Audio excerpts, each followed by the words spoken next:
જોખમ તો ટળ્યું છે પણ ઘાત ગુજરાત પરથી નથી ટળી। એ વાવાઝોડું જે ગુજરાત તરફ ગતિ કરી રહ્યું હતું હવે મહારાષ્ટ્રને ધામરોળી રહ્યું છે અને અત્યારે વિંડી એનું ટ્રેકર બતાવી રહ્યું છે। અત્યારે વાવાઝોડું અરબી સમુદ્રમાં છે અત્યારે 5 વાગ્યાના સુમારે અને ત્યાંથી પછી એ આગળ ગતિ કરતું કરતું આ બાજુ મહારાષ્ટ્રની અંદર જશે। રત્નાગીરી હોય, સતારા હોય અને છેલ્લે મુંબઈને પણ એ ધમરોળવાનું છે, એટલે કે આખું મહારાષ્ટ્ર અને મહારાષ્ટ્રની સાથે સાથે ગોવામાં પણ એની અસર થવાની છે। અને આ એ વરસાદી વાદળો અને વરસાદી સિસ્ટમ અહીંયા દેખાઈ રહી છે એ ચક્રવાતના કારણે કે જે મહારાષ્ટ્રને ધમરોળી નાખશે ને એની સાથે સાથે ગુજરાતના દક્ષિણ ભાગમાં એટલે કે દક્ષિણ ગુજરાતમાં પણ એની અસરો થવાની છે। 26 તારીખની આસપાસ 25, 26, 27 તારીખની આસપાસ ગુજરાતમાં પણ એની અસર થવાની શક્યતા છે। દક્ષિણ ગુજરાતમાં ભારેથી અતિ ભારે વરસાદ થઈ શકે છે ને એની સાથે સાથે સૌરાષ્ટ્રના પણ કેટલાક ભાગોમાં વરસાદ વરસી શકે છે અને જે માછીમારોને દરિયો ન ખેડવાની સૂચના આપવામાં આવી છે એનું કારણ અહીંયા આગળ તમને બતાવવું છે કે જે દરિયામાં ઊંચા ઊંચા મોજા ઉછળવાની શક્યતા છે એ દરિયામાં ઊંચા મોજા ઉછળવાની શક્યતાના કારણે જ આ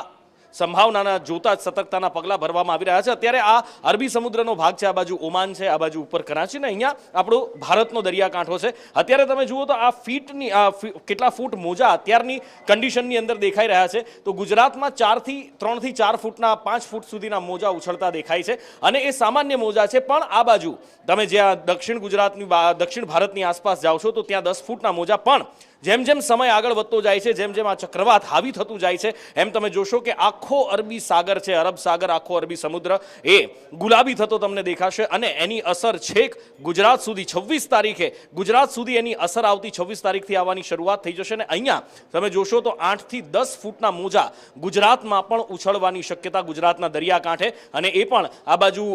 કચ્છના દરિયાકાંઠાથી શરૂ કરી અને છેક વલસાડ સુધી આપણને એની અસર દેખાશે અને મુંબઈના દરિયાકાંઠે તો સૌથી વધારે કહેર જોવા મળશે કે જ્યાં આગળ 10 થી લઈ અને 15 ફૂટ સુધીના મોજા ઉછળવાની શક્યતા પણ વ્યક્ત કરવામાં આવી રહી છે ને એટલા માટે જ જે ફિશિંગ બોટો છે આટલેથી કદાચ આપણે જોઈએ તો આ કરાચીથી અહીંયા ઇન્ટરનેશનલ મરીન બોર્ડર આવે છે અને આ મરીન બોર્ડરની આ બાજુના ભાગમાં જેટલી પણ માછીમારી બોટ હોય જો આ કન્ડિશનમાં દરિયામાં રહે તો એ પરિસ્થિતિ ભયાનક થઈ શકે છે ને એટલા માટે જ 10 થી 11 ફૂટના મોજા જો ગુજરાતના દરિયાકાંઠે ઉછળતા હોય એની સાથે સાથે